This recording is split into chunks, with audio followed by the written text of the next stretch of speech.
And in the future, we don't need radios. We have immersive visual audio experiences called virtual reality.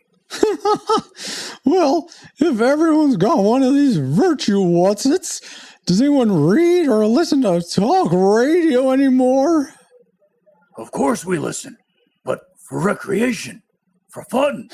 Listen for fun? You must be listening to episode 330 of the Retro Rewind podcast. Retro systems online. Reflux capacitor fluxing. Scanning room space-time 4. Back to the Future 3, 1990. Rewinding in 3, 2, 1.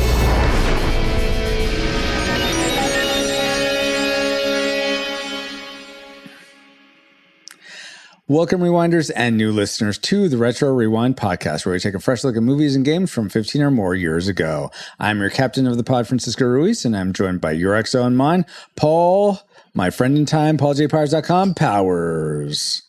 Get out of town. I didn't know you did anything creative. Imagine that.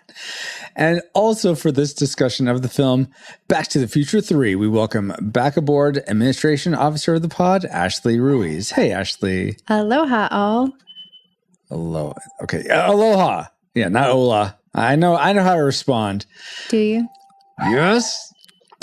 And in addition, we're glad to have back aboard Entertainment Officer of the Pod, Chris Cowan. Hey, Chris.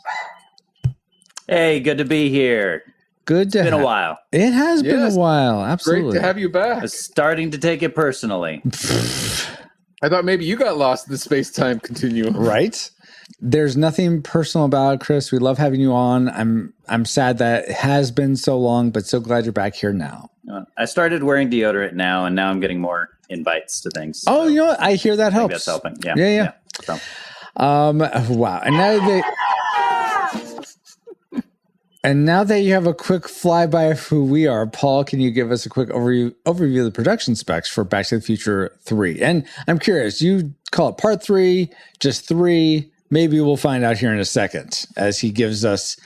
Which movie are we covering, Paul? Oh, sorry. Wasn't paying attention. Yeah. Back to the Future Part I was released 1991 for the Amiga, Amstrad, CPC, Atari ST, Commodore 64, MS-DOS, Genesis, Master System, ZX, Spectrum, basically everything but Nintendo. Yes? Well, I think because the Nintendo had a Part 2 and Part 3 game on one cartridge. Correct. Yeah, I owned that back in the day. Yeah. But we're not covering the game, Paul. We're covering the movie. What?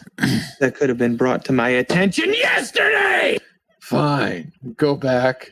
Yeah! Yes, I know. Go back and rewatch. This isn't like Star Wars Episode 3. No. This is Back to the Future 3, Correct. Right? Yes. All right. Just want to make sure. All right. Back to the Future Part I was released May 25th, 1990 and runs an hour and 58 minutes, making it the longest Back to the Future movie. Really? It's rated PG. Oh. It's directed by Robert Zemeckis and written by Robert Zemeckis along with Bob Gale, with lead stars being Michael J. Fox, Christopher Lloyd, Mary Steenburgen, and a few others you may or may not recognize. And the music was composed by Alan Silverstry. Isn't it Silvestri? Silver? Okay, Silvestri. Oh, my Depending on gosh. what region you pronounce it. Anyway, you ready for the box office trivia? I am ready. Ashley and Chris, are you both ready? Aye, aye. I was born ready. Of course. And B. Greer, anyone else here in chat, you're welcome to participate as well. Go for it, Paul. All right, Back to the Future Part I was made for about $40 million and earned over $240 million at the box office. Whoa. So given this fact, how high in the box office do you think it ranks among the movies released theatrically in 1990? We'll go for the top 50. Top 50. All right. Let's start with Ashley. What is your guess? 7. 7. Okay. Strong 7. How about you, Chris? I'm trying to think what came out in 1990. Rescuers Down Under. I'm gonna say 5. 5. Okay. Let's see. B. Greer says 12. Ah, man. I'm gonna guess 3. I'm gonna guess 3. 3 for 3. Paul? Yeah, Right. yeah, I guess so. Yes. Paul, where did it actually end up? Well, according to the-numbers.com, Back to the Future Part III came in at number 6. Oh, so Chris wins that. Right? Good job. Oh no, Well, it's nope. dead between Ashley and Chris. Yeah. Okay. Yeah, I was about to It's say. deadlocked So between you guys- the two. Actually, we gotta arm wrestle. For I'm good. No, arm wrestle. He can have the moral victory, husband. that I you're always so have the accustomed moral to. victory. No. Yes, It's I do. that will be stolen from me just this once. But thank you. Thank you for those factoids, Paul. And let's see if any of them factor into our memory mind melt or subsequent roundtable discussion, which we'll get into once Alice has located our target film. And During these bumpers, I've also got a couple things I've been putting up for friends. Target located. 95. Soils incoming. Establishing analysis vector. This Friday at theaters everywhere, Marty uncovers his past. So you're the first McFly born in America. Doc discovers his destiny. Do you think we'll ever be able to travel to the moon? And the greatest adventure of all times. Come on, Marty! Comes to a rousing conclusion. What's your name, dude? Clint Eastwood. What kind of stupid name is that? They've saved the best trip for last. I never ever met a man like you before. But this time, they may have gone too far. Come on, run! Steven Spielberg and Robert Zemeckis present Michael J. Fox. Where'd you learn to shoot like that? 7-Eleven. Christopher Lloyd. I wanted to do that all my life! And Mary Steenburgen. Wherever you go and take me with you. Back to the Future, Part 3. It's a very interesting story, Future Boy. Rated PG. Starts Friday at theaters everywhere.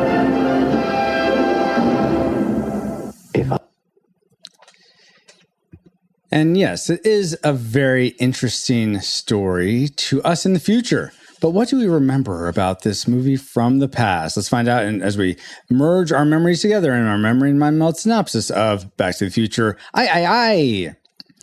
After all the hassle of trying to get back to the future and before Milo discovers Atlantis, okay. He gets help from time-traveling Klingon Kruge? How'd you pronounce that?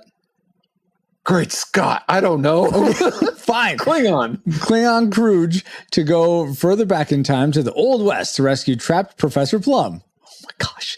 The evil wizard Rasputin, rebuilds the time machine so that Doc Hollywood can save him from getting shot by Mad Dog Tanner.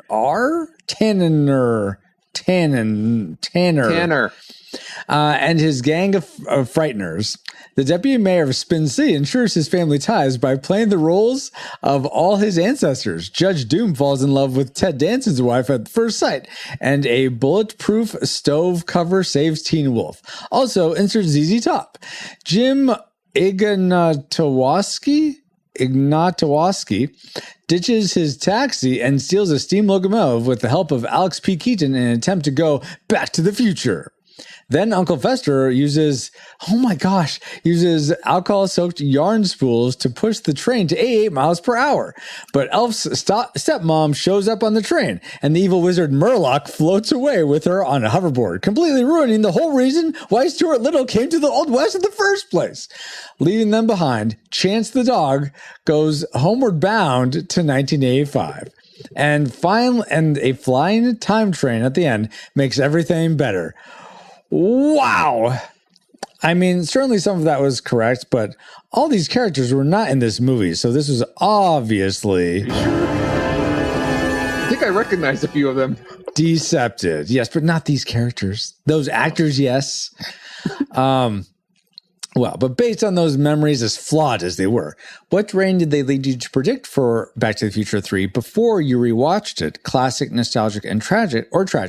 And when do you remember first seeing this film? Let's start with Chris this time. Chris, when did you first remember seeing this, and what was your prediction for it?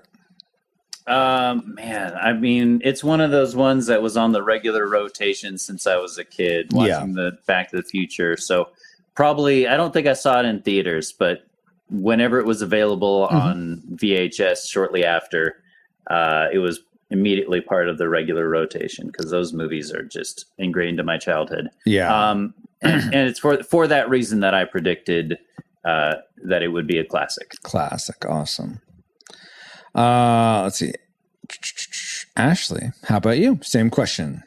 Well, definitely didn't see this in theaters. I would have been 3. So that wasn't a thing. Maybe your parents, I mean, your mom took you to go see Clueless when you were 8, so why not this when you were 3? It's part 3. It's the perfect cohesion. It would have been 3 for 3, but no, alas, I did not see this when I was 3 because it would have been right after my brother's first birthday. Gotcha. So that didn't happen. And I don't really recall seeing any of these movies when I was a younger kid. I remember being over the age of 12, probably sometime in my early teens the first time I saw this movie, but I don't really have too many memories of it.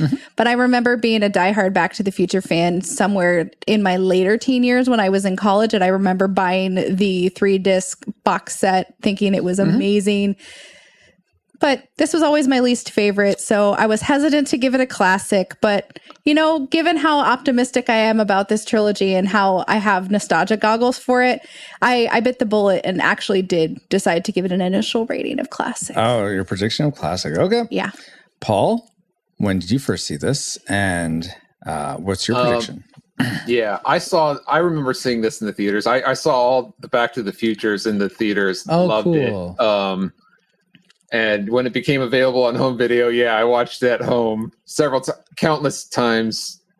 So I don't know how many times I've seen it, but it's been a while since I've seen it, but I've always enjoyed it. So I predicted classic. Awesome. And I will say, back in college, me and Paul were roommates in college, and I remember Paul had this, he called it like Back to the Future Super Cut or something. I forget. My brother edited all 3 together. Yes. So I had that with me in college. Wow. Oh, that's awesome. So it was one long 6-hour movie, basically. Yeah, like the credits were cut out of like a 1 and 2, and the opening credits were cut out of 2 and 3. So so it all just flowed together. The Zack Snyder cut. Exactly. But for me, I'm sorry, Paul. You said prediction of classic? Yeah. Okay. For me, I remember. I don't think I saw the first one in theaters. I have this, like, I don't know if you guys have these memories where it's like almost like a short GIF. It's just like a few seconds of a memory, and that for whatever reason that's locked into your vault of memories. And I have one of me and I think my younger brother. At the time, it was only 2 of us, and then my parents at Universal. I was about to say all your brothers are younger than you. Well, I know, but free hugs. My brother after me. I think it's just him and me and our parents. And I remember walking in Universal Studios and seeing the DeLorean sort of on display around a line queue and thinking that looks so cool. And then I don't know if we'd seen the movie then before or after, but I remember seeing that on VHS. But the 2 and 3 did see in the theaters when it came out. And I remember seeing at the end of 2 the preview the trailer for 3 comes right on. Yes. That was so unexpected. You're like, oh, this is amazing. Yeah. Because that's the first time I remember seeing something like that, where they previewed the next movie right away. Right. But I remember this being my second favorite. The first one's still my favorite, but the second favorite movie. So I predicted a classic as well. It'll be interesting to see if those predictions come true. But first, let's get into the things we liked most. Maybe the reasons that those predictions would come true in our like section. Alice, boot that up for us. Best bits. All right. And let's begin with Ashley. What is one thing you really liked about Back to the Future 3? Well, one thing I like is the set design. In all of these movies, I love how fully fleshed out the world of Hill Valley, California is in all of its iterations. I love seeing the different variants, and there was no exception in this movie. I loved seeing the Hill Valley of 1955, where we left off in the previous movie, even getting to see different places around Hill Valley, going to the drive-in movie theater. That was really cool, actually being able to see more of Doc Brown's home home on that. I think that's out in Utah. I don't think that's in Hilda. It doesn't matter, but for our purposes, it is within the Hill Valley metropolitan area. Okay. And seeing more of Doc Brown's place, especially on the rainy night, and just being able to see Hill Valley in the Old West, and just seeing how much went into building these sets, these intricate locations. Oh my gosh. It was just, they definitely created their own little world for this movie. And it was evident through the fantastic set design. I was so thoroughly impressed seeing it across different times. Yeah, I was gonna say, just the inside of the saloon looks so like authentic. I mean, I've never been in an authentic saloon, but that's how I imagine it would look. Yeah, but what really it looked better than the one in Bill and Ted's Excellent Adventure. That's hard to do. Yeah, but what really gets me is when they're panning over the central area of Hill Valley, and you've got everything being framed out, and it's all wood, and my gosh, just the pan effect, seeing it when you're first zooming in and you're like, wow, that looks so good. Exactly. Good job, set designer. Yeah. Indeed. Awesome first like. Chris, was something about the way the production was made that made your like list, or was it something else? Yeah, actually, I thought the special effects held up. They did a lot of trick photography and special effects with Michael J. Fox. Michael J. Fox playing both Seamus and Marty in the same scene and handing each other stuff, interacting with each other. If you pay attention, there's definitely a couple parts where you can kind of see, okay, I see what they did there. Exactly. When there's overlap, you can kind of see, oh, he's kind of like the color grading's a little different. Exactly. But for the most part, it holds up, and it's not really noticeable if you're not looking for it. Yeah. Which just kind of adds to the magic of it. Yeah. Absolutely. This didn't make my like list, but talking about the magic of it. Me and my son were watching it just this past Sunday, and it's the part where the train's going over the bridge, crashing down, and I'm like, man, I don't know if that's a real like I think he asked if it's real or not. I'm like, I don't know if it's real or miniature, but and Ashley is on her computer. She turns around, and I could tell she knows because she's either read the trivia or something. I'm like, don't tell me. I don't want the magic spoiled for me. So that goes for you all here. Don't tell me whether or not it's real. They did a great job making that 1/4 minute. How dare you, Oh my word. Totally agree with the special effects there, Chris.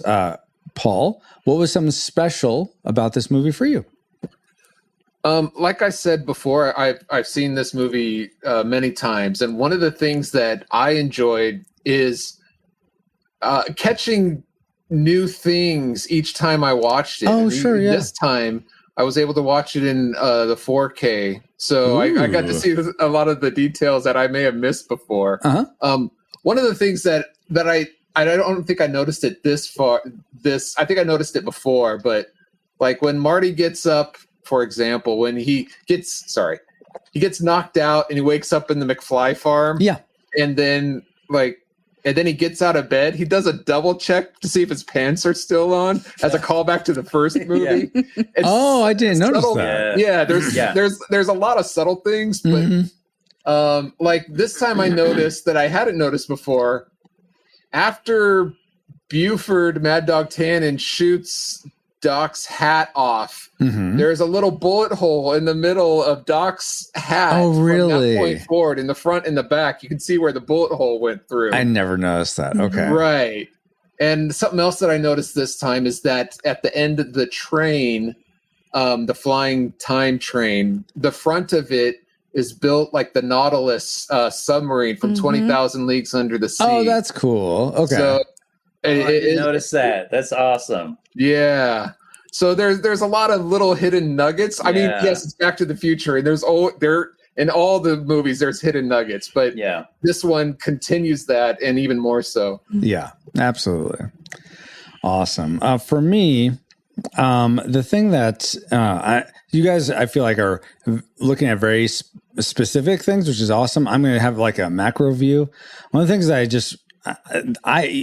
it shocked me, Paul, when you said earlier that this movie it didn't shock me that you said it's an hour and 58 minutes because I knew that going in. But when you said this was the longest of the three, to me, I realize some people have different opinions on this, but this was paced just so well.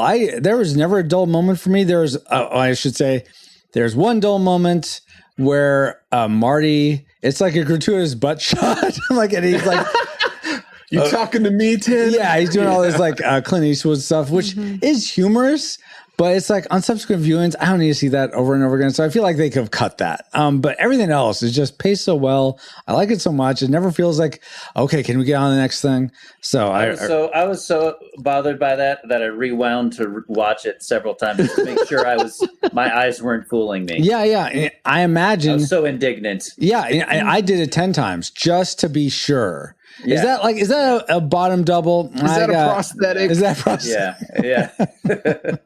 Because Leah Thompson, the second one, she wore prosthetics. Is this another one of those things? Oh my word! But yeah, the pacing of the movie made my like list because I thought it was just really well done. Ashley, let's keep the pace going with you. What's your next like? Oh gosh, my next like is just the writing. Was so good because this movie, it makes you feel so many things through these character interactions. There's times where I found myself laughing out loud. There were other times where I felt myself like warming my heart and just making me smile because there was just so much in this story that really just it gets your emotions. There's a lot of heart in it. Yeah, in so many different ways, and I feel like the writers did such a good job adapting this, making the screenplay great, and putting it on film. Oh my gosh, it gets the full range of emotions. That's awesome. Chris, what really spoke to your heart about this film? Kind of like what Paul was saying, like there's just so many details that like watching this again, it had been like maybe a few years since I'd seen it. Yeah. Watching it again, like there's just so many little details that you catch on to where it's just like, that is an interesting like directorial choice or just a little detail. Like I love when they're in 1955 and they like go in to dig out the DeLorean. They're coming in there with their headlamps. And they've got little Copernicus, the dog has his headlamp. Just like cute little details like that. Yes. So adorable. And just little touches I didn't notice before. Like at one point, throughout the series, like Doc Brown's catchphrase is "Great Scott!" And Marty is like, "Oh, this is heavy." Yeah. And like at one point in this movie, they switch. Yep. Yes. And Marty says, "Great Scott," and Doc Brown says, "This is heavy." Yeah. And it's just like such a good like moment, and I'm like, "Oh, how did I miss that one before?" So, yeah, absolutely, yeah. So many cool moments in this movie for sure. Paul, was one of those moments for you, or was there something larger that you liked? I'll go on more on the macro sort of thing, and actually no, it's more in middle. It's not macro or micro; it's right in the middle. And that is on the macro level is the music. Now, Alan Silvestri has he is so great. He's one of the rare that have come up with some great iconic scores for cinematic history. Yes. He knocked it out of the park with the first Back to the Future. But in this third one, I think he did it again with the theme that sounds like this. Dang! No, not really. You had me all geared up to hear. Dun, dun, dun, dun, dun, dun, dun. Thank you.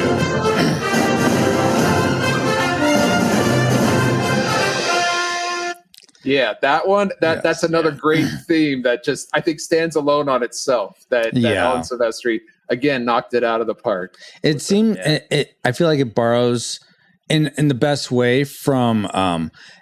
I forget who his name, Paul, but you said he's one of John Williams' inspirations. He did that sort of Western style music. Do you recall who that is? Aaron. you can find it great, but it just it has that same overall Western. Aaron Copland. Yes, same overall Western feel. That's just so it brings these. I feel like it brings these characters so well into this Old West world. Awesome. Well, one more like from me before we get to our classic makers, and that's actually I'm going to go back to the micro level, and I feel like Thomas. I think it's Thomas F. Wilson, right? His portrayal of Buford Mad Dog Tannen. I feel like this was his best iteration of the sort of Biff bully stereotype. I think his performance got better and better through the trilogy. Yeah. And in this, I feel like he's the best. The best cartoon villain you could have, like he has without twirling his mustache, but and also not getting super serious. I mean, he's perfectly. He chews just the right amount of scenery. He's just the right amount of villainy that he's a threat, but he's not like, oh crap, I'm dealing with like the Zodiac killer or something like that. It's just mighty strong words, Ron. So I like him so much as a villain in this, and it's Biff with a gun, which just like makes him that much more threatening. Yes, exactly. And I feel like Biff, just as the school bully, to me it always felt like there's this disconnect. Like, really, this is really what you. I guess bullies are like that, but just maybe because they're adults playing teenagers, there's a disconnect for me in my head. But I think because he's an adult playing an adult, I think it felt more real to me. So that was my second like. Let's get to our classic makers now. And I'm going to go ahead and just start because Paul took mine.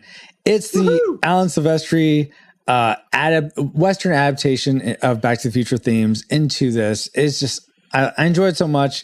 It's one, not that one, Paul. Oh, no. Oh, sorry. All the other ones, I just really enjoyed hearing Back to the Future, but westernized. It's great. So that's my classic maker for Back to the Future 3. Let's go. Let's just go in reverse order. Paul, what was your classic maker? Mine is the cast. Okay. Bringing everyone back together again, seeing them in. I will say it was disappointing in the Old West not to have the any of Biff's gang to be like this kind of the same from Back to the Future or even like from not from the 1985 or the 2015. Well, but I know from maybe you're going to say this already, Paul. I'll let you finish. Go for it. Well, okay. No, I'll let you say what I was going to say from the commentary.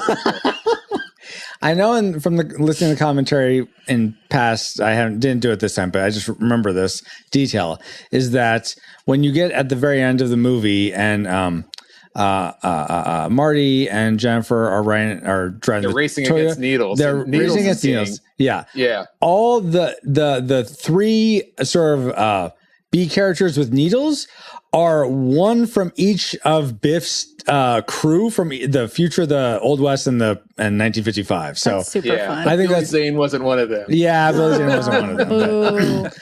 That's just a cool thing that they sort of bring all them back together. In a way. Yeah. And I was going to lead into that, but according to the commentary before that, he said that the reason why they chose different people for the Old West gang is because they wanted actual horse riders. Oh, that makes sense. That makes a lot of sense. No, it doesn't, because they could train anybody. They had Michael riding horses and Doc and everybody which was so amazing, by the way. Like, actually, because often you can sort of tell when the actor's not on a horse because you don't see the horse at all. You just see them sort of bobbing up and down. Yeah. But you could tell they were on horses. Or if they weren't, that's some amazing puppeteering that they have going, because that was really, really cool. It was a mix, but yeah. But anyway, getting the cast back together, just seeing them. Absolutely, great. Yes. Chris, what was the best part of Back to the Future 3 for you? Well, Ashley kind of touched on this, but the writing is so good. Yeah. I feel like this is kind of true of all the Back to the Future movies, but they're a master class on just the setup and the payoff in storytelling. Absolutely. There's just so many little details of foreshadowing. You go back to like Back to the Future 2 does so much setup for Back to the Future 3 that you don't even notice. Yes. With like when you go to, Biff's Trump Tower thing and they're doing you have Buford, of Biff, and exactly. They introduce Buford there. All this foreshadowing, like it's so good, and like the first movie is like that too, where it's just like it's all set up from the very first shot. They're setting it up for the rest in ways you don't even. That's what I love. Is like it's stuff you don't notice, but then later on you're like, oh, I already know about that because they introduced it here. Or you watch it again, and you're like, oh, they mentioned that so early on, and I didn't even notice. Yes. And it's just so good, and there's so much personality and so much detail put into the writing and the directing, and it's just it's very satisfying. Yes, absolutely. It's interesting you say that. As you say that, it makes me think of M. Night Shyamalan movies where you watch it and you get the twist at the end. It's like, oh, okay. And then if you watch it again, it's like, oh, okay, I see how those things are connected. But it's not as satisfying because I feel like you don't want a twist at the end for I don't know how to describe it. It's like the setup for a twist is different for a setup of just like a regular payoff. Yeah. Okay. Then that's probably what it is. I think is what it is. Yeah. Yeah. So this works for me, for my tastes. This works much better and is much more rewatchable because of it. It's not as satisfying as the payoff for Monty Python and the Holy Grail at the end, where it just like completely stops. Yeah, but they were foreshadowing that the whole time. With the police investigation throughout. So Ashley, can you please save us from this Monty Python talk with your classic maker? What is the best part for you about Back to the Future 3? Well, of course. I felt like the chemistry between Doc Brown and Marty was my absolute classic maker. I know Paul spoke about the cast and everybody coming back, but for me in this film, just seeing the level of friendship between Doc and Marty in this movie, the fact that Marty risked his life. He was told, don't come back, but he knew he had information that Doc didn't have, and he wanted to save his life. He comes back, he gets caught by Buford Tannen. They're saying, oh, let's have a hanging. And then Doc shows up and he saves his life by shooting just so finitely into that rope, saves his life. And they're constantly risking their lives in ways that we didn't see in the previous films. There's a certain level of danger in this film. Like, yes, we experienced a lot of action and a lot of just contrivances in the first and second, but they're risking life and limb because there's actual guns and people threatening their lives, but they're going and really taking care of each other and just how it all comes to be. Like, they're going to go back to the future and they're basically risking their life. They have this point of no return, but you'd see this genuine friendship between the two of them. It's evident in all of them, but I really see it and you really feel it in this film. Absolutely. And just seeing at the end when Doc comes back and he's like, I had to say goodbye. I had to really let you know that I was okay. It's just these two actors did such a good job just playing these set of characters and really making you feel like you believe that they're friends in real life too. Just hardcore, like the best of the best. Yeah. I wonder. Here's to you, blacksmith! To the future. Amen. Amen. Emmett, no. Yeah. Too. I will say, I know in the first movie, they're sort of established as friends and as just sort of a normal moviegoer. I'm not really sure why. I'm like, why would these two be friends? They don't seem like the type that would be friends. But by this third movie, having seen them together through thick and thin, you can totally see, oh, this is probably why they're friends all along. It's so much deep, and it adds so much depth to it. Knowing the history as they go through history together, just how much more depth there is. And you see, like, it's been solidified even more so, and it is so enjoyable in this movie. Absolutely, yes. But there are probably some things that weren't so enjoyable about Back to the Future 3. So, you know what? It's time to sully this. You know, as good as the chewing tobacco is, you got to spit it out sometimes. So that's a weird analogy. But let's get into things we didn't. What did you forget? You know what? Actually, you're right. I did forget something else I liked. I'm so sorry. And that would be Geek Devotions. Geek Devotions is a collaboration of devoted geeks that are devoted to letting people know that they are loved. They produce a weekly geek culture-infused devotional, their podcast, Com Talk, and written articles, all designed to encourage and challenge people in the geek community, bridging the gap between their faith and their geekdoms. Find all their content at geekdevotions.com. That's great, Francisco. And I thought so too, Paul. Thank you for thinking that I was saying something so great. Yeah, I agree. But what does that great thing that you said have to do with Back to the Future Part I? We knew if we were to go back to the past and then to the future again, we'd see Geek Devotion. Okay, nothing, Paul. It has nothing to do with Back to the Future 3. I was trying to weasel in a promo for them. I'm sorry. You caught me.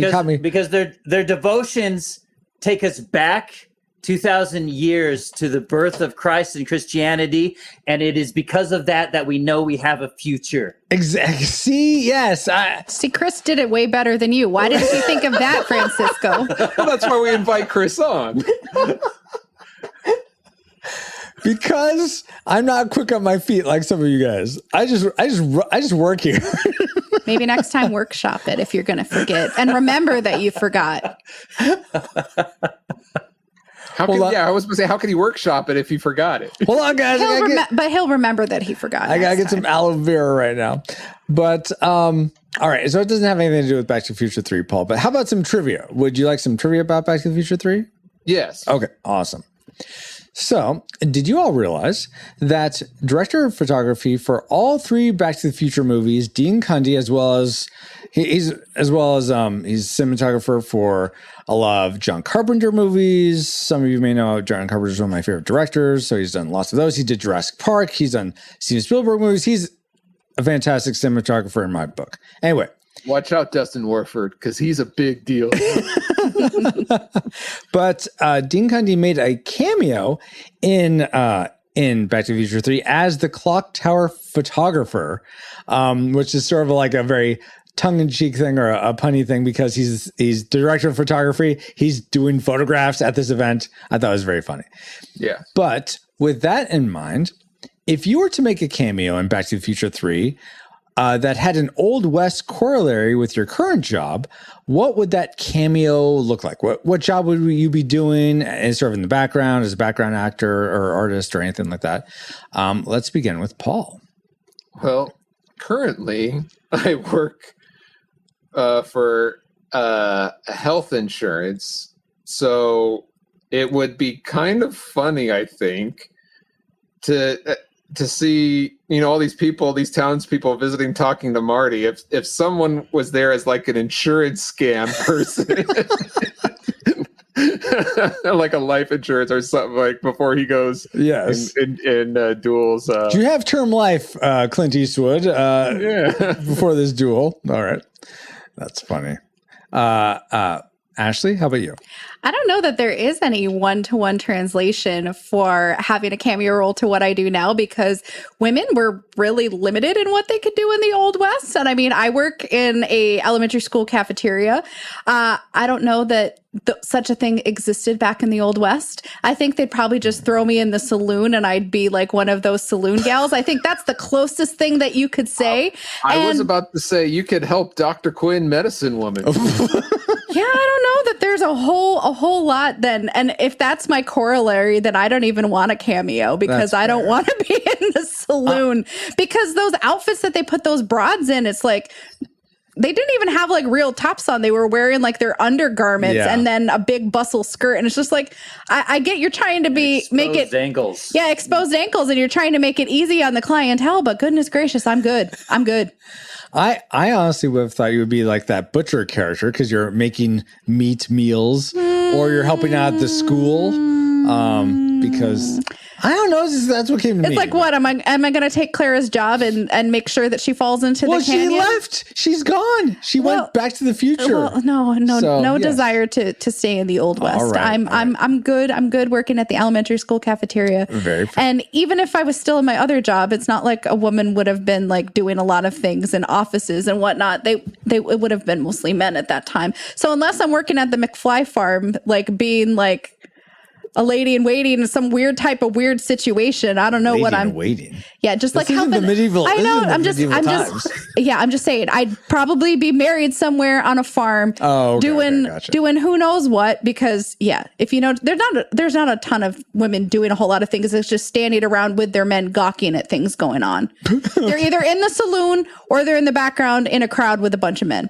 Fair. All right. Or you're packing the lunch for your kids. You're a mom. You're packing their school lunch. Yeah, but because you're not going to see a whole lot of that, because unless you're a McFly and you're just in that one scene doing all that stuff, you're not going to get any screen time. Well, you're just a McFly on the wall. Yeah, exactly. Actual things happen. Exactly.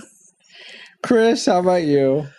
Well, I'm a manager, so whoever's the most useless person in town, that's probably the town mayor. Drunk. I don't know. Yeah, maybe the mayor. Yeah, could be. There's that. Although I do some voice acting on the side, so maybe I don't know what his day job is, but I think the guy at the saloon. Who had the most unique voice? Oh yeah, the one that's also the. Isn't he? He's in Robin Hood. Yeah, sure. He's one of the wolf. Yes, why can't he's the sheriff? Yeah. Sheriff of Nottingham. Yeah, that's who it is. Yes. Yeah. Everybody everywhere will say Clint Eastwood is the biggest yellow belly in the West. Exactly. Yeah.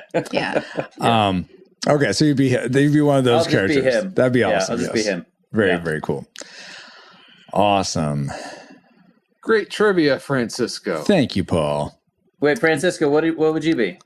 Oh, I was thinking I'd be. So you see all those painted signs for like, whatever his name's like, Manure or Jim's Butchery. I'd be the one making the signs.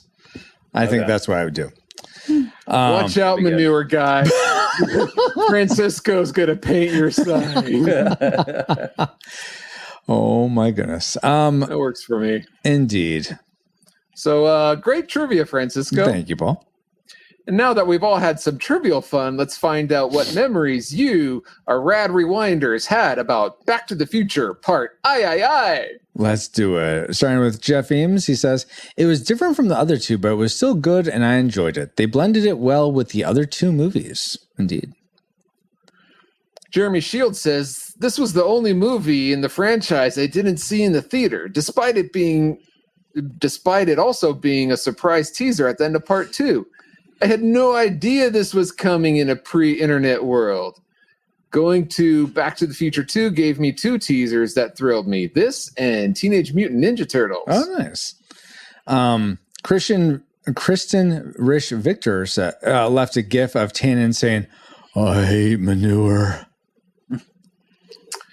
And David Gardner says, Marty kind of doing a double take when the party musicians do a ZZ Top instrument spin. Very nice. And David Bobo Bobke says that ZZ Top song always gets stuck in my head. That said, what makes the ZZ bottom of your likes list, your dislikes, if you will? Well, that ZZ Top song, I imagine will make someone's dislike list. But you know what? Let's get into the things we didn't like about Back to the Future 3. Alice, kick that over for us. Worst woos. And let's begin. I'm going to begin with Paul this time. Paul, what is one thing you didn't like about Back to the Future 3? All right. I said Alan Silvestri did a slam jam good job of the songs. Oh, but Basil Polydorus would have done even better. I agree with you, Paul. No. I agree with you. It's the opening credit song. It is so slow and boring. Like, it is the worst. Okay, the opening credits of the first Back to the Future movie, it's showing the clocks, and it's giving us like what Chris said. They're foreshadowing. Exactly. There's a lot of foreshadowing during that time. There's the the reporter talking and all that stuff. Real quick, I'm sorry to pause you, but I do want to say it was so cool seeing the Rube Goldberg machine for the breakfast in the Old West. That was a play on the one in the first Back to the Future. Right, but that wasn't during the opening credits. No. I know. Just you mentioning that remind me of it. So continue though. Yeah, the opening credits for this one. In the second one, we had if those of you may remember, the part 2, the opening credits was them traveling through the thunderstorms up high. They were flying through the clouds. Also boring, yes. The music was boring, but this part 3 is even more boring. They're not flying through the sky. It's even slower music. It's slower and more boring as it just shows Doc Brown's outside of his house, and then it pans through the inside of his house, which is interesting, but it doesn't give any foreshadowing, and it's not. It's the worst of the 3. The opening credits. I look forward to skipping that part each time I watch it. I was gonna wait to share mine, but that's pretty much. It wasn't the music so much, but just the opening credits were slow. That was my first dislike as well. Well, and Alan Silvestri didn't help. No, he did not. But I want to hear why don't you give us some help, Chris, with your first dislike for this film? Yeah, I thought there was a couple parts. I saw this with my son, and I asked him what his feedback was, and something he said that I do kind of agree with is sometimes it couldn't quite decide whether it was going to commit to full comedy or not. And there were a couple moments where it kind of stretched the bounds sometimes. I think one example is the part where Buford Tannen starts shooting at Mike. I wrote Marty McFly. No, or he's doing the Michael Jackson moonwalk. Oh, because he's doing the moonwalk. He's doing the Michael Jackson. That's right. Yeah. Shooting at Marty, and Marty starts doing the moonwalk and stuff, and it just felt like it didn't really fit the moment. Yeah. For that. Yeah. Like now, that's not really the time when anybody would start like fooling around and showing off their actual moves. Well, they said dance, and they were and Marty's like, well, the dance from the 80s is this, but when someone's shooting at your feet, you want a dance move that picks up your feet, not plants it and slides it on the floor. I would have loved if they did some real inside baseball and he started doing the Teen Wolf thing for the dance. I think that would have been very funny, but alas, I don't get my way all the time. Yeah. But so that was mine. It's just there's just a few times where it's just like stretching it too far, and then like it's a fine line you got to balance between like adventure comedy. Yeah, absolutely. That's good. I agree. That part doesn't really jive. Yeah. It doesn't thrill me. Thriller. You could have done that. Yeah, you could have done that. Ashley, what didn't thrill you about this? What didn't thrill you about this movie? That dang ZZ Top song. Because it is an earworm in the worst way. Yeah, and it is. It so is. Honestly, when I think back on this movie, that is like the first thing that pops in my head. And I hate it. It's like that song would have been better used in the opening credits than that slow jump that was in there. Yes. I'm with you there, but I would have been better had this song not been part of this movie at all. And the fact that they're at the town festival, they're dancing and they're trying, it's like, oh, I didn't know the doc could dance, and he's dancing around, and then there's the whole interruption, and then eventually they do the drum spin, they get right back in. It's like, oh joy, more of this music. I could very much do without it. The rest of the music was great, but because this is an earworm and I do not like it, it sullies the experience for me. That's fair. I will say I enjoy the one they play in movie much more than the credits version, actual rock version. I don't like that. No, that one is that one's terrible because I had the same disc copy that you did, and anytime I would load it up and it would just be on like the loading screen waiting for me to start it, it would just go over and over. I'm like, no, do I really want to watch this movie? And then I had to just get past it. I'm like, actually, yes, because this isn't the in movie version, so fair. I'm good. I do wish that they didn't say, "Oh, it's pretty good and it has a beat to it." It's like, don't actually speak to the music, please. I don't need commentary. Yeah, exactly. On the in-universe music. If I want commentary, I'll turn on that track. Don't exactly. If I want commentary, I want to hear from the director. I don't need anyone talking about ZZ Top. Exactly. They're right there. So, Chris, let's go back to you with something else that was the ZZ Bottom for you. Oh, man. Wow. I don't even know how to recover from that joke. It's because Francisco was the one hitting rock bottom, not anyone else. Oh my gosh. I hit rock top. Whatever that means. No. Definitely. Mighty strong words, bro.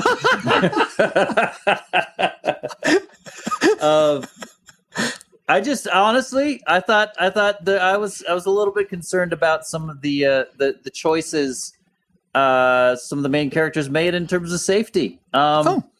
You know, that last scene where Marty McFly gets challenged by needles, and his way of avoiding the danger of a race is to do a full-on U-turn and like go against the flow of traffic. In his street, and that's somehow his way of like not doing the dangerous choice. Like there was a corner right there. He could have just done a sharp right turn. Exactly. He did a full-on U-turn, or he could have started and then immediately like let off the gas and just have needles go off, and it's just like psych. Exactly. That probably would have been because it was all dangerous choices. Out of all the things to do, that one was like kind of the most dangerous one to do. And then also like the whole thing with like Doc arriving on the time train. I'm like, he uses the track, and like you're coming from 100 years ago, arriving on this train track. Like, how do you know there's going to be another train or a car crossing the path? You didn't even need to do that the whole time because you get up and you fly away. Right. Come on, guys, safety first. That's a very valid point. You wouldn't have the dramatic build up to it. I know. I understand because they got to make a movie. I'm just saying, like, practically, it just this movie sucks. Jeez, what's wrong with it? My inner crossing guard was having a hissy fit, I gotta say. I would say my next dislike is actually that Chris is confusing a U-turn with a J-turn. They're very different things. But alas, we'll move on. No, I want to hear. I want to hear from Paul next. What's your next thing you disliked? Well, not to dogpile on Chris, but why not? While we're here, we'll mad dogpile on him. The special effects scenes didn't hold up for me. What? They were pretty noticeable. You had to watch them in 4K, Paul. You ruined the magic. Yeah, exactly. Watch on 360 interlace. Look, when there's like a half-second shot where Marty's in the cave and the cavalry is jumping in front of him, in front of the cave entrance, and he's watching the cavalry go over, and it's like a half second. And the color it's like he's watching a projection screen. And it's only like I didn't notice that at all. Like, take it out. Huh? I didn't notice that at all. I wonder if it's because you see when they're shooting the shot outside the cave, you see him and the horses coming down. So it's like it's very apparent that it's there. All color, like your blacks aren't true blacks versus what's on there. Whoa. Chris, this is not a racial thing. Sounded like Joe Biden over here. Going back to matching the colors, like, and this is, I understand this is the early pioneers days where they were testing this out. This was the beginning, like at the festival when they're having the frisbee pie. Oh, far out. What does he mean? It was right in front of them. That whole interaction. Maggie and Seamus was filmed right there outside at night. And then later, Marty from 85 was filmed in studio at ILM, and you're just not going to match the lighting on that, no matter how hard you try.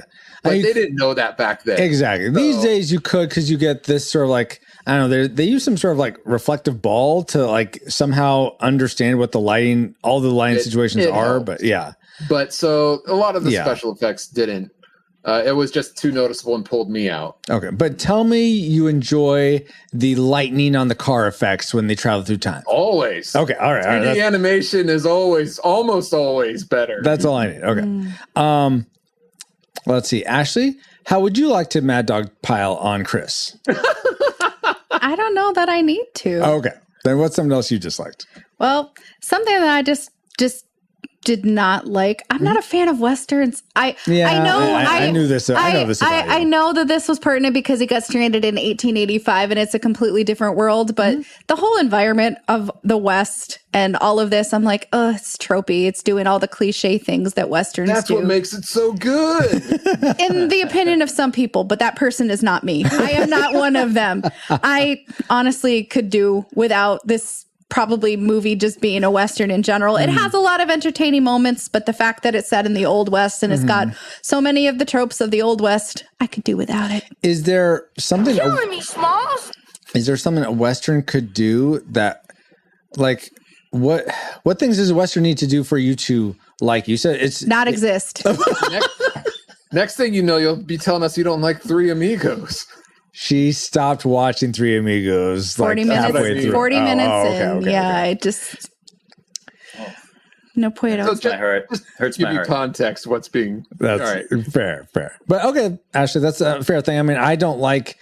Look, if you don't like Three Amigos or Back to the Future 3, two of the best Westerns of all time, then there's no way we can. There's no hope for me. Do you even like cinema? I mean, I do like cinema, but I don't think Westerns are for me. So, Ashley, here's what I think we need to do. We need to watch this one movie where it's like the Bram Stoker's Dracula, but it's set in the Old West. It's a great cowboy, black and white horror movie. She'd hate it. Like, she already said that. Oh. Maybe I misunderstood something. Anytime she's racist against old Westerns, okay? Just people know. Do you like The Mandalorian? Not really. Oh, okay. All right. It got played out. Well, you tried, Chris. I tried. I liked the first season. I know that it's a Western in its own way. Yeah. I know. But it's just elements of Westerns that I don't like. So an element it's too dry. Exactly. An element in the Old West about this movie that I didn't like was that they have this train that's cranking up to 88 miles per hour. And when they're in like the 60, 70 mile per hour range, it still looks like it's traveling about 20 or 30 miles per hour. Yes, I saw that too. I'm like, come on, let's get going here. So I understand there's some about of the shots. Like safety for suspension of disbelief, Francisco. Those actors can't be hanging on while it's moving. This isn't the movie Speed. Let's be real. Hey, Harrison Ford jumped off a bus when an actual train was being derailed in The Fugitive. I think that happened a few years later. But still, I expect something like this from my Back to the Future. So, all right. Well, Bobo brings up a good thing in chat, just because I know you're a brown coat, Francisco. But yes. Ashley, how do you feel about Firefly? She hasn't seen Firefly. Yes, I have. No, you've seen Serenity. I thought you said you haven't seen Firefly. All right, so how I do have you seen think Serenity Firefly is a all the way through. But whoa! What? Hold on, we're gonna have a little counseling session right now. So you've seen Firefly all the way through? Yes.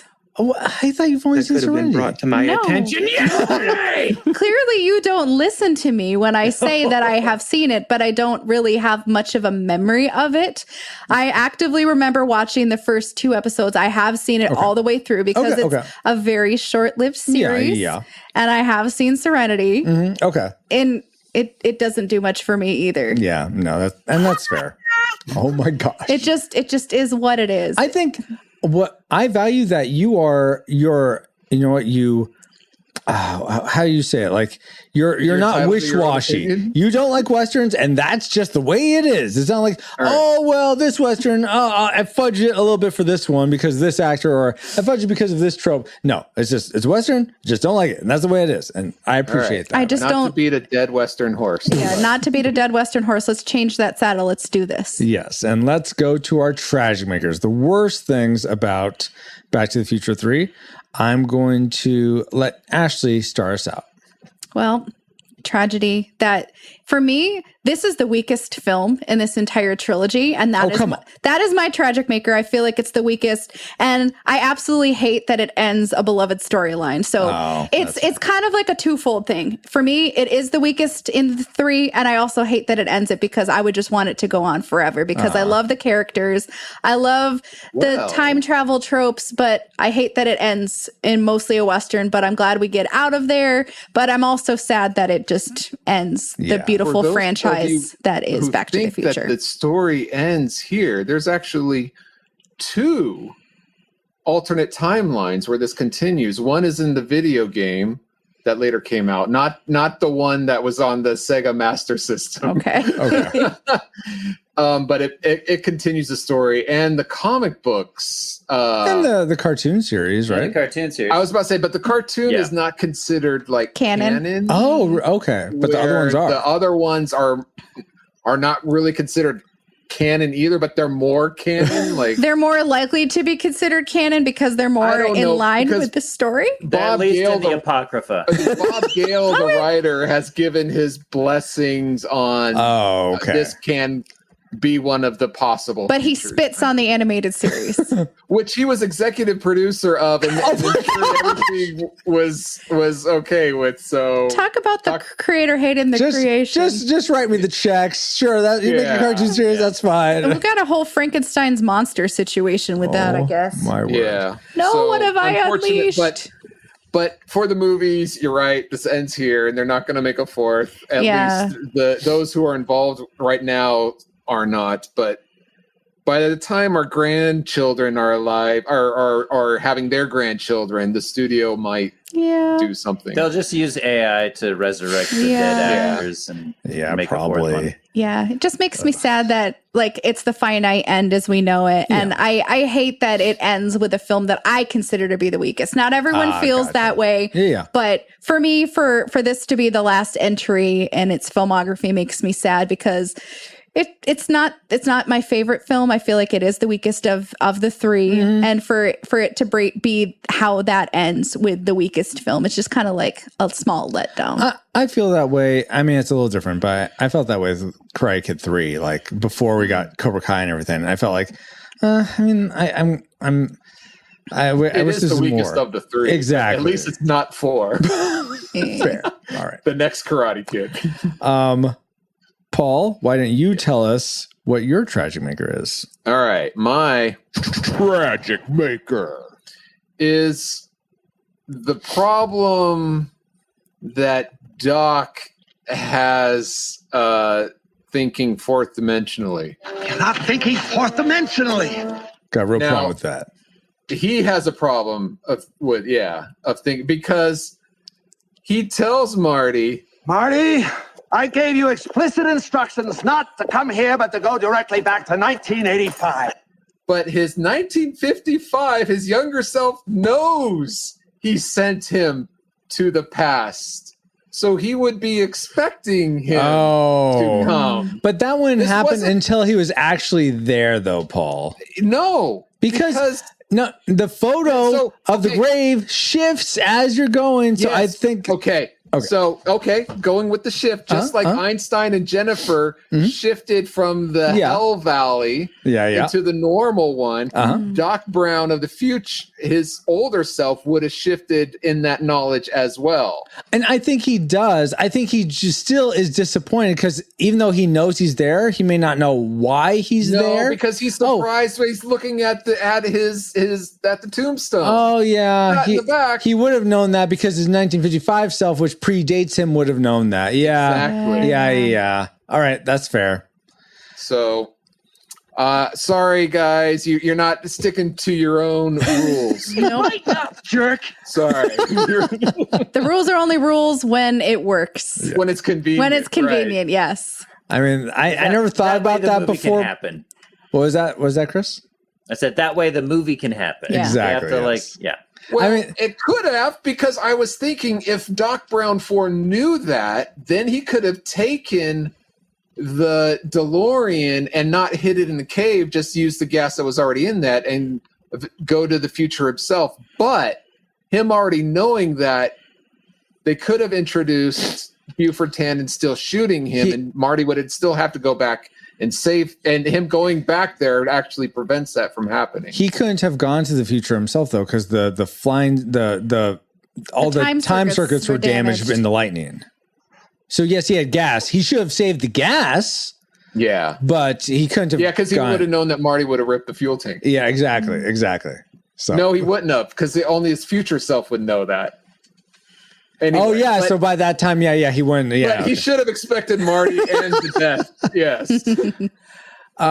Chris, what were you expecting from this film that it totally didn't deliver on? What was your tragic maker?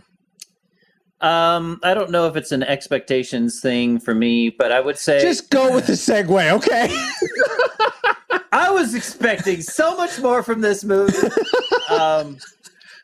No, I think the genre switch, I think, is kind of the thing, and like Ashley spoke to that. Like it's I think that is the thing. Like it doesn't totally ruin it for me or bother me, but I can definitely say how it could if you don't like Westerns, or if it's just too shocking of a change. Because it is a departure, and it does go from kind of like the first two movies definitely are like more original, whereas this one it does use, like, it's a Western. It has the Western tropes. It is like a different genre, even though like the second one, it goes into the future and there's like a little more of a sci-fi thing going. The story is kind of unique enough to where this one is just kind of just a straightforward Western. And I think it's still good. I still enjoy it, but I can see how that can detract. And it feels a little bit out of place as the last one, because it feels like if you're going to kind of go do like a kind of, it's like a side quest almost kind of thing. Like if you're going to go dip into another genre, then that should kind of be somewhere in the middle. And then you should end cap it with like, oh my God, the complexity of the second one is so good. Like, they go to the future and then like there's an alternate 85 and they fix that. It like, almost feels like 2 and 3 should be flipped in placement. Yeah, I see what you're saying there. That'd be interesting. I'm curious if they, this is for all of you, if they were to go to a different time, which time would you like to see? Which time either would have made sense, or you just would have liked to see them go to instead of 1885?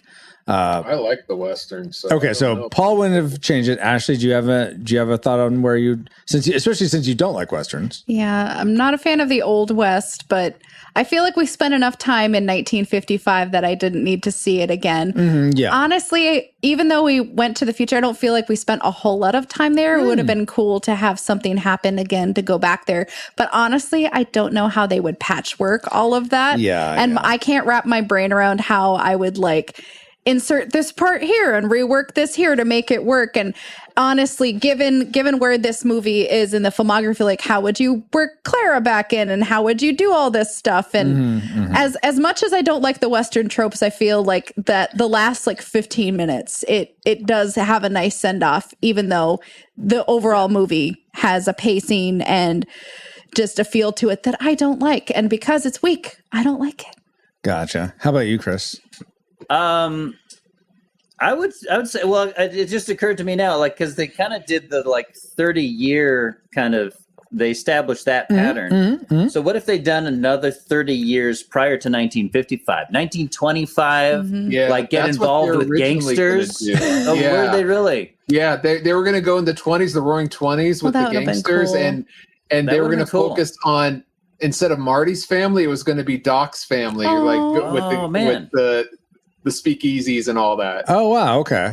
And did they say why they didn't do that though? No. Missed opportunity. Missed opportunity. I probably would have much preferred that over the Western. Fair. Though personally, I don't like the whole Roaring 20s as an aesthetic. Like, as much as you don't like Westerns, Ashley, I imagine that's the same for me. Like, I don't like Great Gatsby. We would just trade places. Exactly. There would be things that we didn't like just for different reasons. Exactly. So where would you go, Francisco? For me, well, I guess it's similar to what... To the birth of Christ. Exactly. December 25th, 0000. Yeah.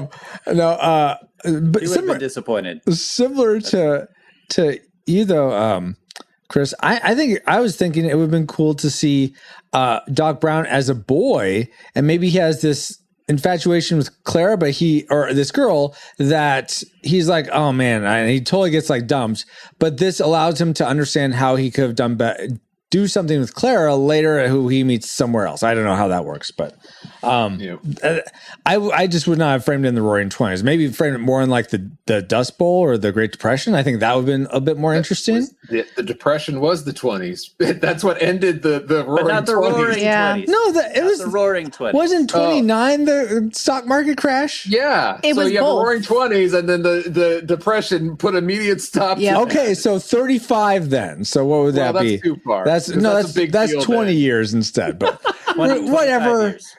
Anyway, I would have if not the Western, I would have done medieval. That would have been cool, but I don't know how they would get out. But see, I don't like the whole like kid in King Arthur's court. Oh, I love that. Or Black Knight. I don't like that whole present day thing in medieval times. I don't like that at all. Sign me up. So anyway, apparently I don't like a lot of things. For different I like this version. Different strokes. Well, we know he doesn't like Monty Python and the Holy Grail. There you go. Yeah, that's why anything medieval, it makes him go to that. And he's I like, love lots of medieval things. I like Willow. The Green Knight. I like the Green Knight. Yes, that's not the issue. Sword in the Stone. You liked the new Green Knight movie? Yes, I did. I've seen that movie. What is there an old Green Knight movie? No, the new one that came out 2 years ago. It was about 5 years ago, but yes. I think it was about 5 years ago. I have within the last 10 years. Movie. Yes, Ashley's seen it, and before she says anything else, I'm sure she would tell you that she loved it. So, but let's get was to that about the Green Power Ranger? I liked that movie less than this movie. Oh my gosh, you're killing me. Can I get to my tragedy maker? The thing I liked less. Okay. After being put through this tragedy. Oh my gosh. This goes to, I forget if it's you, Chris, or you, Paul, saying how it sort of undoes the movie if you fix this, but I really just wished when Doc goes to Clara and says, I can't see you again. I just want to know the truth, Doc. And he said, all right, I'll tell you the truth. I'm from the future. And she's like, oh, you use those mendacities to take advantage of. All he has to do is say, listen, Clara, I will take you to the Baxter shelf. I will show you the time vehicle. You can look at it yourself. And I think that would fix the whole problem. But he wasn't trying to hang on to her. Right. He was trying to let her go. Yeah, he was trying to let her go. So doing that would defeat that purpose. So you're wrong. But here's the thing. If he's thinking with his head, he knows, oh, Clara shouldn't have been here anyway, so to take her with me doesn't change anything. That's a good point. Do that. You can't do that. That's a good point. So I want to back up a little bit, though, and just acknowledge for a second that, Francisco, you're borderline writing fanfic here a second ago.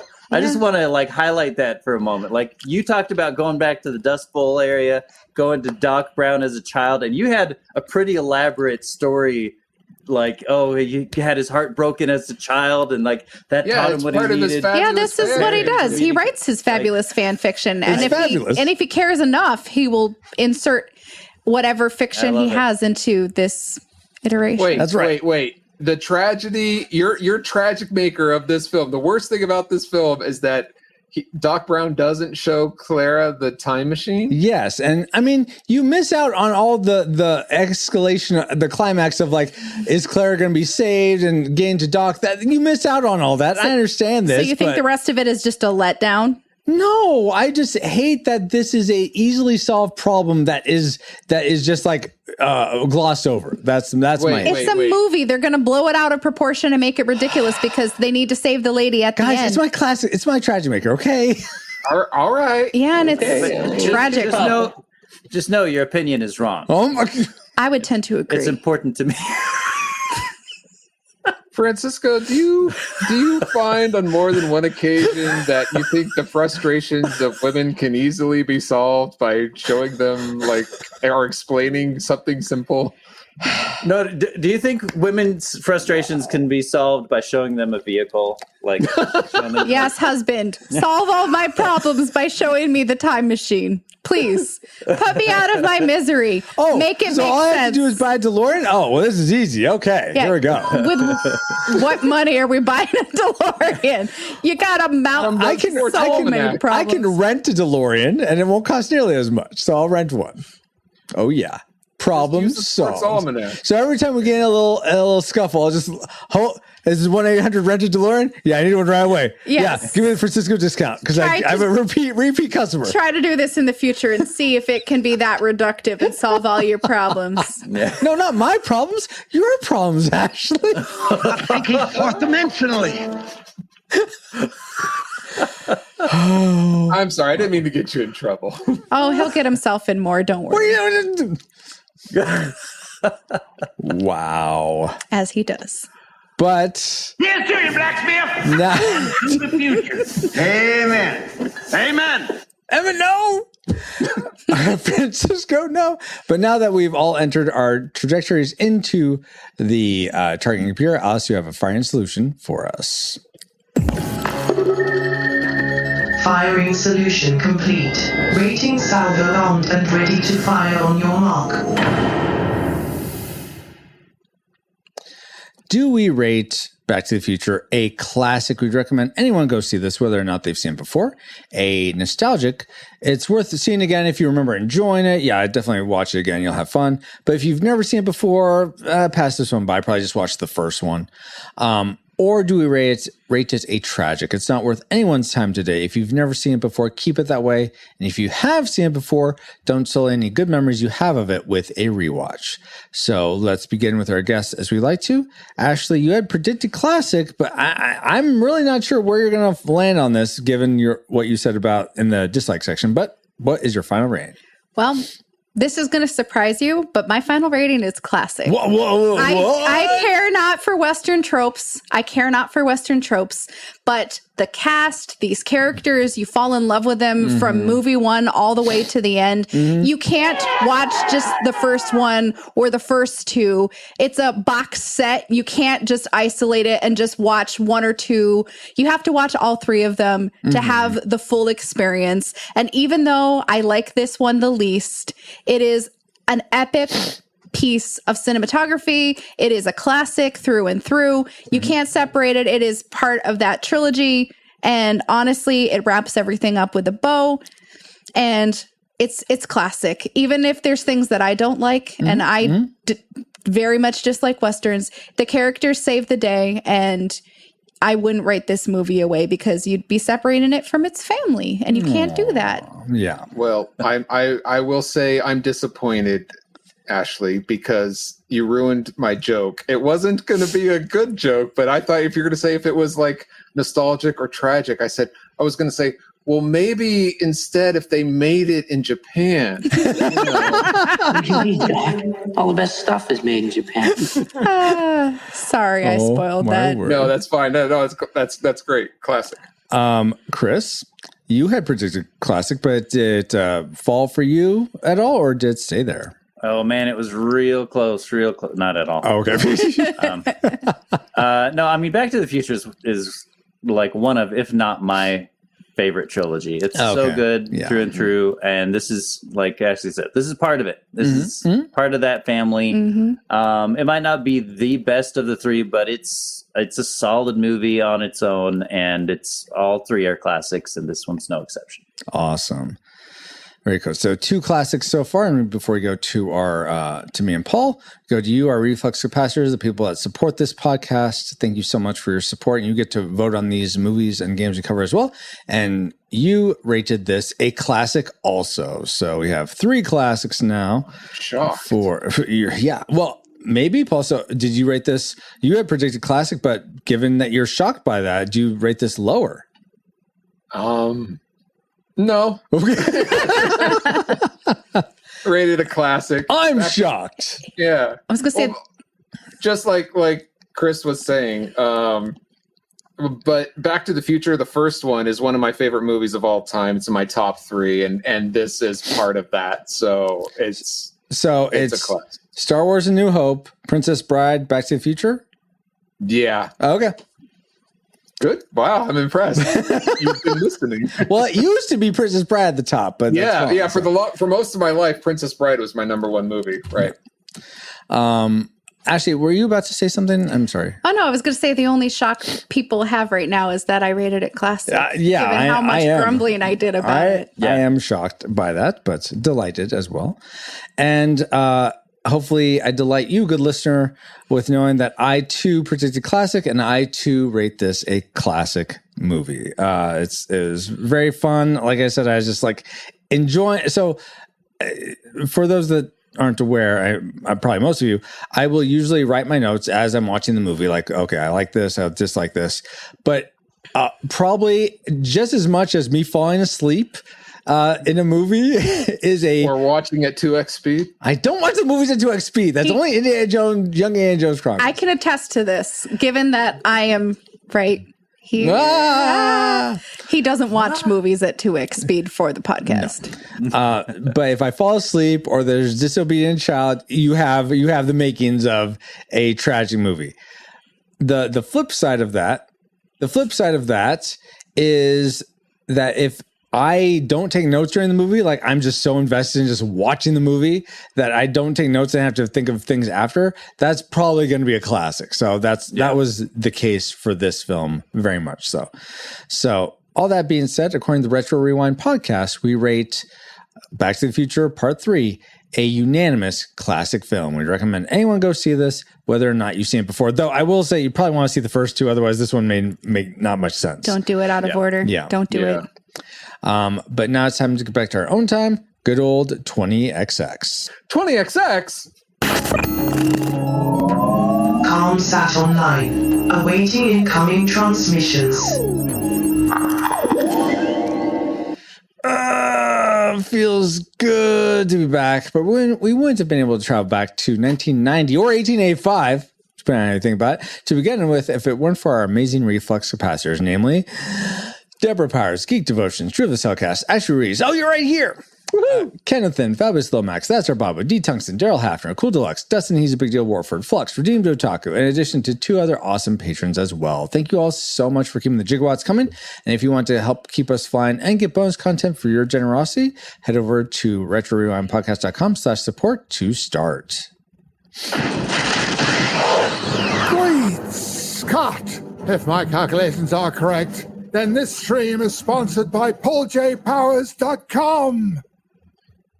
Say, Francisco, are there any ways to support the show without throwing us some coins from any time period? Yeah, you gotta be ready for all possibilities. Actually, yes, Paul. You listening probably enjoyed this episode if you made it this far. So if you aren't driving, whether it's a time vehicle or your average car, tap the share icon in your podcast player for this episode and send it to a friend saying, I know you like Back to the Future 3 or the Back to the Future trilogy, so I thought you would like this podcast on it. Cool. I'll bet they'll thank you for it. Well, yeah. And speaking of thanking people, we want to give a big, I was going to say Western hug, but not everybody on the panel is a Western fan. So I'll say a big time continuum hug. That works. To Ashley and Chris for supporting us with their thoughts about Back to the Future Part I. And since we like to go alphabetically, we'll start with Ashley. Where can people find you online? Yeah, find me on the platform formerly known as Twitter at Ashley Ruiz 1186. I tweet about all things faith and fandom. Cool. And Chris Cowan, how can people find you online if you want to be found? And is there anything cool they should check out or not? If they want to find me, they can find me on Instagram at MadCowan, MadCowan. It's mostly family stuff there, but it's fun. And I'm not currently doing any podcasts that are active at the moment, but I did last year start one called Shift Storm, and you can find that one if you just search for Shift Storm, all one word. Make sure you spell it correctly. Podcast, yeah, just spell it correctly, and it's stories of people experiencing major changes in their worldviews, beliefs, just stuff that changes you. And I personally start that again. enjoyed listening to those, so thank you for doing those. Cool. Awesome. Yeah, thank you so much, Ashley and Chris, for being here, giving your time to this show. Thank you to my friend in time, Paul, and all you rewinders, new and old, for another fun voyage. We also want to thank Alutrick for enhancing our music. Find him at alutrick.bandcamp.com or youtube.com/@Alutrick. That's spelled ALLOOUTRICK, then the number 8266 for the YouTube. So thank you so much to him. And speaking of websites, I am pauljpowers.com. You can find me and all my social media links at pauljpowers.com. Okay, and you can find me on our Discord for show announcements or just to say hi. Join us there at retrorewindpodcast.com/Discord. This podcast is a proud member of Culture Box, a curated collection of podcasts, videos, and articles that will provide you a balanced meal of content. You will find culture celebrated for its past and future, satirized for its extremes, explored in study, and created anew in story. Point your web browser to culturebox.media. And as the mayor of Hill Valley just said, we are now part of the Culture Box Media Network. Find all the shows unpacking truth through story, comedy, and geekery at culturebox.media.